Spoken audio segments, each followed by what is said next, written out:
संयुक्त ब्राह्मण सामाजिक कल्याण समिति द्वारा आयोजित 7 दिवसीय संगीतमय श्रीराम कथा महोत्सव के चौथे दिन श्रद्धालु सीताराम विवाह के मंगल प्रसंग से भाव विभोर हो उठे। कथा व्यास पंडित अजय शंकर तिवारी ने विवाह प्रसंग का भावपूर्ण वर्णन किया, जिससे पूरा वातावरण भक्तिमय हो गया। कथा व्यास पंडित अजय शंकर तिवारी ने बताया कि मिथिला के राजा जनक ने माता सीता के स्वयंवर की घोषणा की थी, जिसमें शर्त थी कि जो शिव धनुष को तोड़ेगा वही सीता का वर बनेगा। स्वयंवर में देश विदेश के कई राजा महाराजा आए, लेकिन कोई भी धनुष को हिला नहीं सका। इसके बाद गुरु विश्वामित्र के साथ भगवान राम और लक्ष्मण जनकपुर पहुंचे। पुष्प वाटिका में सीताराम का प्रथम मिलन हुआ, जहां दोनों के बीच दिव्य आकर्षण का भाव प्रकट हुआ। स्वयंवर सभा में श्रीराम ने जैसे ही शिव धनुष को उठाया, वह सहज ही टूट गया और आकाश में जयकार गूंज उठा। इसके बाद राजा जनक ने अयोध्या संदेश भेजा और भव्य बारात के साथ चारों भाइयों का विवाह संपन्न हुआ। मिथिला नगरी में उत्सव का माहौल बन गया और देवताओं ने पुष्प वर्षा की। कथाव्यास ने कहा कि सीताराम का विवाह केवल एक पारिवारिक मिलन नहीं, बल्कि मर्यादा, प्रेम और आदर्शों का दिव्य संगम था। उन्होंने कहा कि यह प्रसंग हमें जीवन में संस्कार और समर्पण का संदेश देता है। कथा के अंत में भगवान सीताराम की महाआरती की गई, जिसमें बड़ी संख्या में श्रद्धालु शामिल हुए।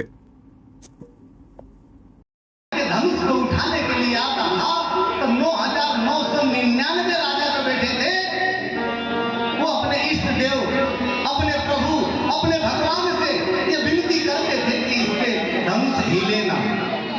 तो आप बताओ कि एक आदमी के पीछे 9,999 लग जाते थे। ऐसे ही सारे राजा धनुष उठाने आए, लेकिन कोई भी धनुष को हिला नहीं सका। राजा उठ करके खड़ा हुआ और उसने कहा कि हम सभी मिल करके धनुष को तोड़ेंगे। तो एक राजा ने कहा कि जब सभी मिल करके धनुष तोड़ेंगे तो विवाह किसके साथ होगा। तो एक राजा खड़ा हुआ कि हम धनुष तोड़ेंगे और उसके पश्चात आपस में युद्ध करेंगे, और युद्ध करने के बाद जो राजा सबसे जीत जाएगा वह राजा सीता को वर्ण करेगा। यहाँ पे पंडित अजय शंकर जी तिवारी के द्वारा कथा हो रही है, और ये कथा हमने 2-3 बार गाँव में सुनी थी। तो हमने सोचा था कि एक बार हम भी ये आयोजन रखेंगे। तो संयुक्त ब्राह्मण सामाजिक कल्याण समिति की ओर से ये कथा हो रही है। यहाँ अच्छा विशाल पंडाल बना हुआ है, हजारों की संख्या में जनसमूह इकट्ठा हो रहा है।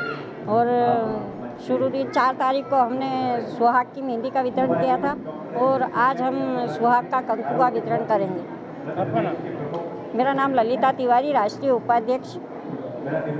संयुक्त ब्राह्मण सामाजिक कल्याण समिति के द्वारा आयोजित अधिक मास के पावन अवसर पर यह जो कथा का आयोजन किया जा रहा है 1 जून से लेकर के 7 जून तक, और ये 3:30 से 6:30 के मध्य ये कथा रोज हो रही है।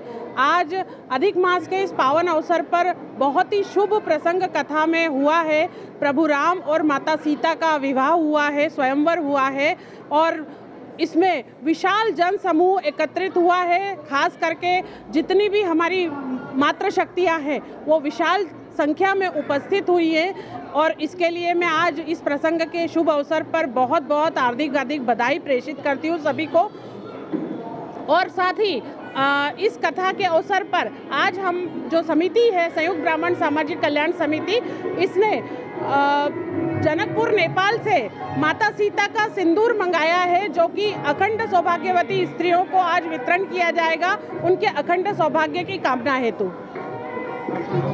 रेखा भार्गव, राष्ट्रीय अध्यक्ष संयुक्त ब्राह्मण सामाजिक कल्याण समिति महिला इकाई।